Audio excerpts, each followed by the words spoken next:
Understanding the white paper of the coin you're looking to invest in. Every coin or token has a white paper, which is a document that explains what is the organization aiming to do, the purpose behind it, the technology, how they're going to do it, and when.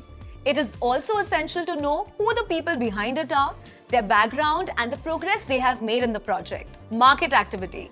The second step in doing your own cryptocurrency research is figuring out whether the crypto you're interested in is economically active or not. Roadmap, blogs, and news. For the next part of your cryptocurrency research, we are going to look at three things: roadmap, blog, and the news. Social presence. It is important that the cryptocurrency you're looking to invest in has an active community and a good base of loyal supporters. Usually, the numbers you will see on Twitter may be misleading.